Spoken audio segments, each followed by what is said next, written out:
Doctor ने लिखा है हमारा क्या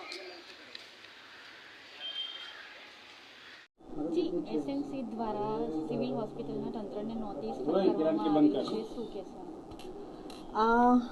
હાજી આપ સૌએ જે મને ફીડબેક આપ્યા એ બાબતે જે પણ કંઈ જરૂરી કામગીરી છે એના માટે અમારા જે બે ઉપરી અધિકારીઓ છે ડીનશ્રી અને સુપ્રિન્ટેન્ડન્ટશ્રી દ્વારા સેનિટરી ઇન્સ્પેક્ટર અને એમની ટીમને જરૂરી આદેશો કરીને આપી દેવામાં આવ્યા છે અને આ બાબતે તાત્કાલિક ધોરણે ઘટતું કરવા માટે એમને જણાવી દેવામાં આવ્યું છે.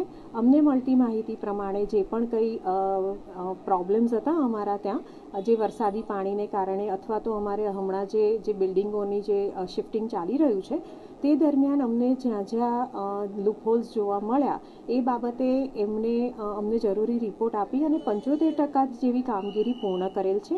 જે બાકીની કામગીરી છે તેને તાત્કાલિક ત્વરિત ધોરણે કરવામાં આવે તેવા આદેશો અમારા ઉપરી અધિકારીઓ દ્વારા થઈ ગયા છે અને એનું તાત્કાલિક નિરાકરણ આવશે. જે દર્દીઓ હોસ્પિટલમાં સારવાર લેવા આવતા હોય છે તેના બદલે હોસ્પિટલમાં જે ગંદકી અને રોગચાળો જોવા મળી રહ્યો છે તો શું?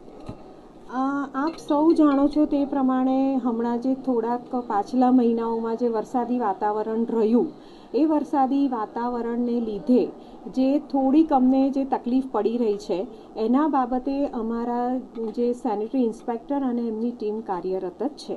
પરંતુ કોઈક જગ્યાએ જો આ બાબતે ક્ષતિ કે ઉણપ રહી ગઈ હોય તો એ બાબતને અમારે સોલ્વ કરવા માટે અમે કટિબદ્ધ છીએ અને એને જરૂરી પગલાં લઈ અને ત્વરિત ધોરણે પૂરું કરવામાં આવશે. ડોક્ટરો બીમાર છે એના માટે જે અમારા જે અત્યારે 3 ડૉક્ટરો અમારે ત્યાં એડમિટેડ છે જેમાંથી એક ડૉક્ટરને શ્વસન તંત્રને લગતી બીમારી છે જે આ ઋતુગત બદલાતા માહોલને અનુલક્ષીને છે અને 2 ડૉક્ટરો અમારા જે છે એ તાવની બીમારી સાથે દાખલ થયેલા છે જેમના રિપોર્ટ્સ હજુ આવવાના બાકી છે.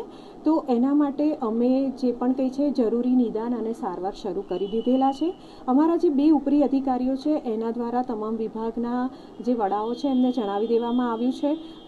તદુપરાંત અમારા જે મેડિકલ સ્ટુડન્ટ્સ છે અને રેસિડેન્ટ ડૉક્ટર્સની જે ટીમ છે એમને જણાવી દેવામાં આવ્યું છે કે આપને કોઈ પણ રોગના શરૂઆતી લક્ષણો દેખાય તો આપે જે તે ડૉક્ટરનો સંપર્ક કરી એના દ્વારા જરૂરી નિદાન કરાવી સારવાર શરૂ કરવી અને જ્યાં સુધી આપ લક્ષણ મુક્ત નથી થતા અથવા તો સ્વસ્થ નથી થતા ત્યાં સુધી અમારા જે પણ કંઈ ડૉક્ટર્સ છે વિવિધ ડૉક્ટર્સની ટીમ છે એના સુપરવિઝનમાં જ રહેવાનું રહેશે એવા આદેશો થઈ ગયેલ છે.